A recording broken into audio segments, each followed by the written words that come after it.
What is the meaning of primary growth? Increase in length of the plant. Exactly Janak, very good very good. That is आपके length को increase कर रहा है। Primary growth का मतलब क्या हो गया? लेंथ इंक्रीज हो रही है सर, और कुछ नहीं हो रहा। जो आपके लेटर मेरिस्टेम्स थे ये सेकेंडरी मेरिस्टेम्स है जो बाद में डेवलप हुए, और ये आपका क्या कर रहे हैं प्लांट के अंदर? सेकेंडरी ग्रोथ करा रहे हैं। सेकेंडरी मेरिस्टेम्स है तो सीधी सी बात है सेकेंडरी ग्रोथ कराएं, और सेकेंडरी ग्रोथ करा रहे हैं तो उसका मतलब क्या होगा? दैट इज उसकी जो गर्थ है उसको इंक्रीज करेंगे। गर्थ दैट इज विड्थ यानी चौड़ाई को इंक्रीज करेंगे। This is. चलो अब आ जाओ, write down next point, that is apical meristem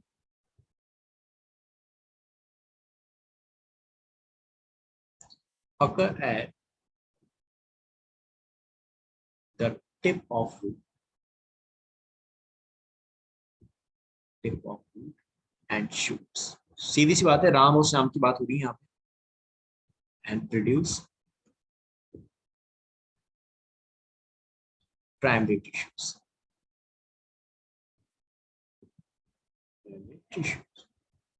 ठीक है, दो टाइप के हैं ये भी आपके एपिकल मेरिस्टेम्स।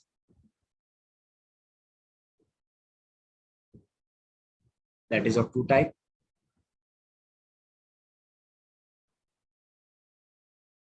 एक आपके root apical meristem,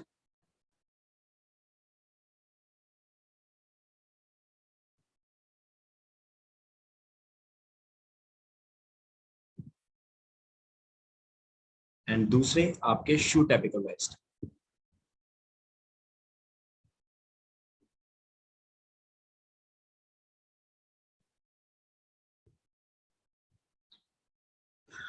okay, root apical meristem and shoot apical meristem, that is. सबसे पहले रूट एपिकल मेरिस्टेम की बात कर लेते हैं।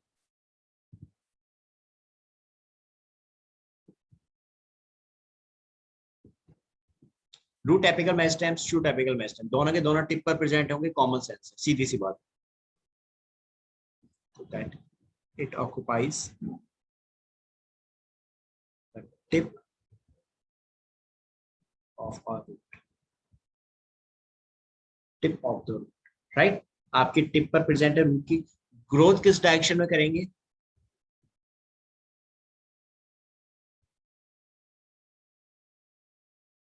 लिखना नहीं है, याद जरूर रखना है। ग्रोथ किस डायरेक्शन में करेंगे बच्चों? Downward. डाउनवर्ड के अपवर्ड? ये आपकी टिप है। मॉर्फोलॉजी याद रखो ना, सीधी सी चीज है, हमें मॉर्फोलॉजी याद रखनी है। ये रूट की टिप थी, ठीक है। ये इसका ऊपर का पोर्शन प्राइमरी रूट की, यहाँ आपके रूट हेयर्स आ गए इसमें ऊपर की तरफ, राइट। आपकी जो टिप थी ये थी root cap, that is root cap. इस कैप के ऊपर कौन सा पोर्शन प्रेजेंट था जनक? कोई बच्चा बताएगा मुझे? Which portion was present above the root cap? Initial of root cap. Initial of root cap, okay. Tissues present थे कि नहीं present थे? That is region of meristematic।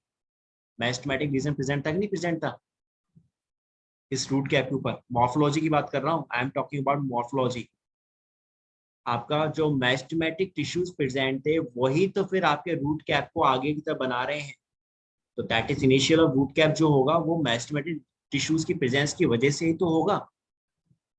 अगर मैं मेरिस्टेमेटिक ही हटा दूंगा तो क्या फिर रूट कैप जो है वो बन पाएगी आगे चल के? सोच के बताओ। अगर मेरा कंसेप्ट समझ में आया है आपको तो आप मुझे सोच के बताओ। अगर मैं मेरिस्टेमेटिक रीजन को हटा दूं प्लांट में से, चलो, तो क्या प्लांट के अंदर ग्रोथ होगी? पहले ये बताओ। No, sir. No, नहीं होगी ना? sir. नहीं होगी ना बेटा, राइट। आपने मैथमेटिक रीजन ही हटा दिया, जो डिवीजन कर रहा था, जब वो ही नहीं रहा तो प्लांट में ग्रोथ नहीं हो रही। अब इसी क्वेश्चन को मैं एक स्टेप आगे पूछ रहा हूँ कि अगर मैं प्लांट में से मेरिस्टेमेटिक हटा दूं तो क्या रूट कैप फॉर्म हो पाएगा?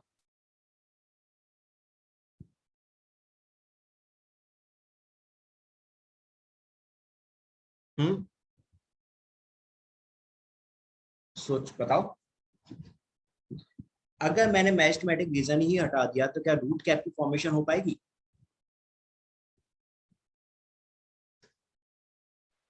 No sir.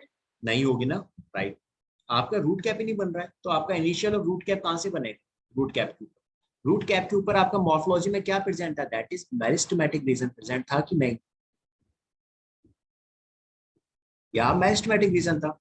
और इस मैरिस्टमैटिक रीजन के ऊपर वाला जो रीजन था वो कौन सा था? Elongation region. गलत तो नहीं बोल रहा हूँ?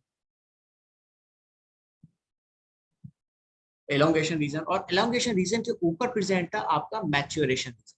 जो आपका मैच्योर रीजन था वो प्रेजेंट, और इस मैच्योर रीजन में आपके रूट हेयर प्रेजेंट थे। तो बच्चों, एक सीधी सी चीज है कि यहाँ पे ग्रोथ किधर होगी? मैरिस्टमैटिक रीजन ग्रोथ किधर कर रहा है? ऊपर की साइड ग्रोथ कर रहा है ना, नीचे से ऊपर की तरफ, या ऊपर से नीचे की तरफ ग्रोथ कर रहा है? सबसे पहले आपका रूट कैप आया, फिर मैरिस्टमैटिक रीजन आया, फिर एलोंगेशन रीजन आया, फिर रूट हेयर, ये मैच्योर रीजन आया, दैट इज फोर्थ वन, और फिर इसमें आए रूट हेयर।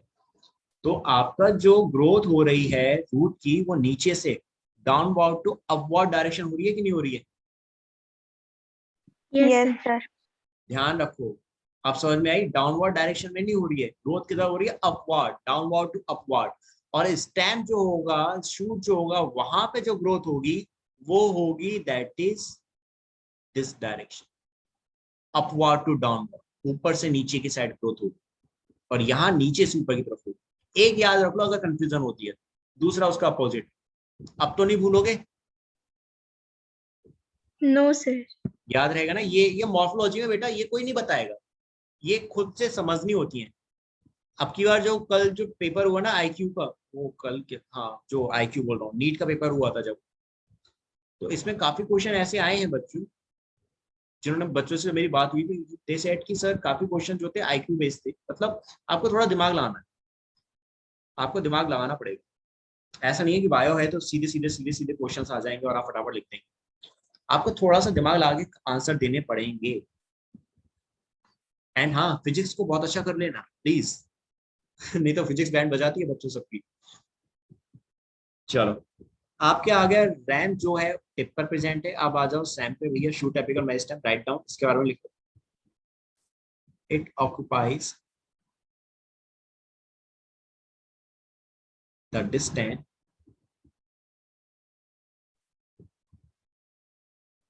मोस्ट रीजन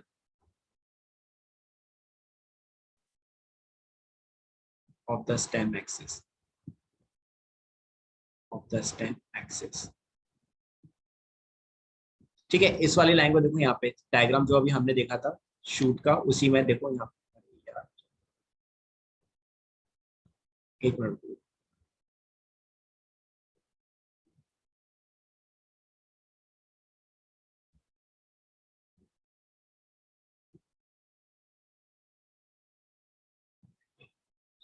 यहाँ पे सीधी सी बात कर रहे हैं, दे आर टॉकिंग अबाउट, मैंने आपको जो दिखाया कि that it occupies the distant most region of the stem axis.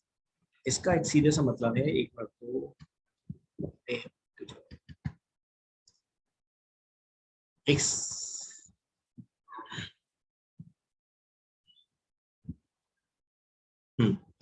यहाँ पे आपका सीरीज बात, ये आपका क्या था? शू टाइपिकल मैच है, दिस वन, ये प्रेजेंट है यहाँ पे ये। तो यहाँ आपको सीधी सी लाइन बताई गई है, इस मतलब कि that is it occupies the distant most region of the stem axis. यानी आप अगर ये एक्सिस बना रहे हो, जो मैंने बताया ना सेंट्रल एक्सिस है, दैट इज, आप अगर यहाँ पे एक एक्सिस बनाते हो तो आपको उस एक्सिस में साफ नजर आएगा कि जो आपका शू टाइपिकल मैच स्टेम है ये सेंटर में, that is present in a centre, और ये सबसे ज्यादा डिस्टेंस मोस्ट रीजन, अगर आप देखो तो ऊपर से। ये तो आपका सबसे पास हो गया, लीफ प्रिमोडियम तो उसके जस्ट पास ही पास है शू टाइपिकल मैच टाइम पे। लेकिन बेटा अगर आप यहाँ नीचे वाला पोर्शन देखोगे तो ये सबसे दूर प्रेजेंट है कि नहीं? डिस्टेंस हो गया कि नहीं हो गया यहाँ पे काफी? तो that is a meaning of this line. इस लाइन का मतलब ये है कि आपका जो शू टाइपिकल मैच टाइम होगा वो सबसे डिस्टेंस मोस्ट रीजन है और सेंट्रल एक्सिस पे प्रेजेंट, दैट इज। अब आ जाओ, come to the next point, distance और सेंट्रल एक्सिस। और अगला पॉइंट लिखो इसमें, some cells left behind left behind from sand constitute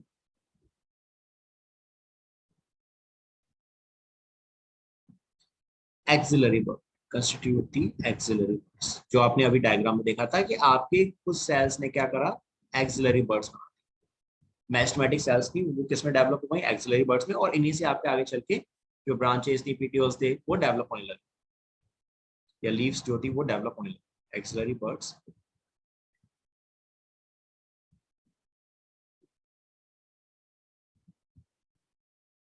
they form a branch और a flower। यहाँ से क्या डेवलप हो गए, आपके ब्रांचेस और आपके फ्लावर आगे चल के डेवलप हो जाते हैं। दैट इज, तो ये हो गया आपका रूट एंड शूट। आपको जो डायग्राम मैंने बताया बस वो डायग्राम को आपको ध्यान रखना है। और जो दूसरी चीज मैंने जो सबसे इंपॉर्टेंट ध्यान रखनी है कि आपका जो रूट एपिकल मेरिस्टेम था उसमें सबसे पहले आपकी जो आउटर लेयर है दैट इज प्रोटोडर्म होती है, जो आपका एपिडर्मिस बनाती है। प्रोटोडर्म के बाद बीच में आपका जो रीजन आता था दैट इज कॉर्टेक्स रीजन आ जाता है, और कॉर्टेक्स के बाद सबसे अंदर का जो रीजन होता था वो होता था आपका दैट इज सिलेंड्रिकल, जो आपका सबसे बीच में प्रेजेंट होता था।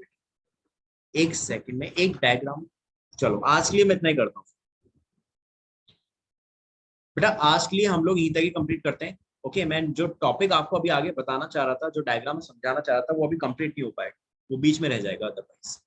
तो मैं आज आपको यहीं पे छोड़ता हूँ, ठीक है। कल हम इसके आगे कंटिन्यू करेंगे नेक्स्ट टॉपिक से, जो मैं डायग्राम पहले समझाऊंगा उसके बाद आगे। फिलहाल जो आज मैंने बताया ये समझ में आ गई बात आप सभी को बच्चों? ये डायग्राम जो मेन इंपॉर्टेंट थे क्लियर हो गए? Yes, sir. Yes, sir. चलो Yes, sir. ठीक है फिर, okay. So that's for today's class, बाकी हम लोग कल करते हैं नेक्स्ट क्लास। तब तक टेक केयर।